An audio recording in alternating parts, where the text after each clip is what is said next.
Évangile de Jésus-Christ selon saint Jean.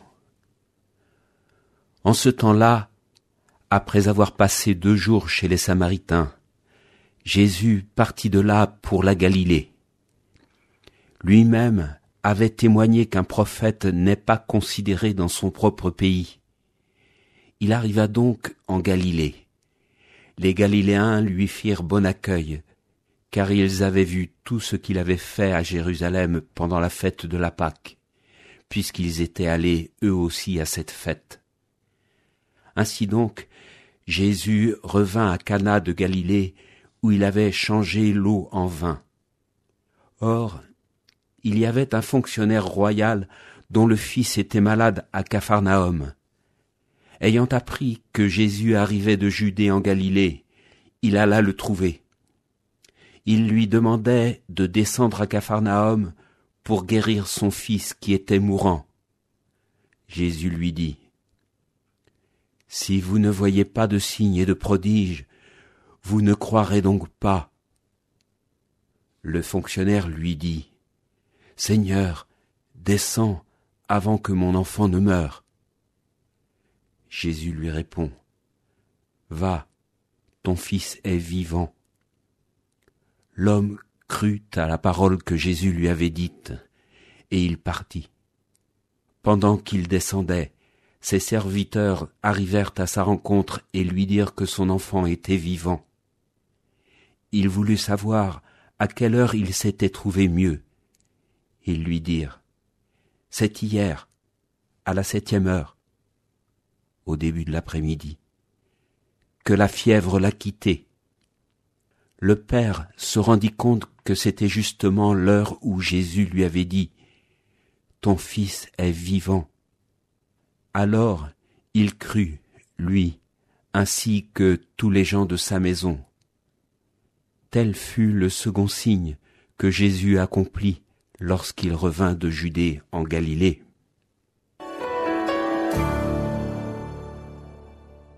Toute la première partie de ce récit est centrée autour de questions géographiques, de lieux et d'espace. La Samarie, la Galilée, Cana, la Judée, Jérusalem et Capharnaüm.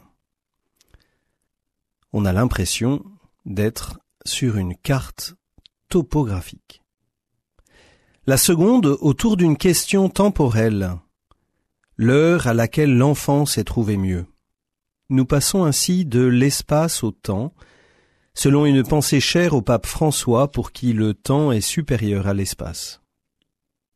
Dans la première partie, Jésus est confronté à l'incroyance de ses concitoyens galiléens, dont il a résumé l'attitude par ce qui est devenu un proverbe bien connu : « Nul n'est prophète en son pays ». La multiplicité des noms de lieux donne l'impression de consulter une vraie carte routière ou d'emprunter un trajet connu par cœur, à tel point qu'on a l'illusion de croire que l'on peut y rouler vite, les yeux fermés. La proximité donne souvent l'illusion de la connaissance. Le côtoiement quotidien aveugle sur l'identité profonde et cachée. La fréquentation habituelle est confondue avec la communion existentielle. Ces confusions multiples stérilisent la foi qui passe par un regard sur l'invisible. L'essentiel est invisible pour les yeux, on ne voit bien qu'avec le cœur. Les Galiléens croient connaître Jésus, parce qu'il est des leurs. Mais leur regard possessif empêche la vie de Dieu de se manifester. Il faut un reproche de Jésus sur la demande de signes. Une invitation à voir autrement, ou mieux, à passer du regard à l'écoute et à l'obéissance de la foi pour que la puissance du Christ se manifeste.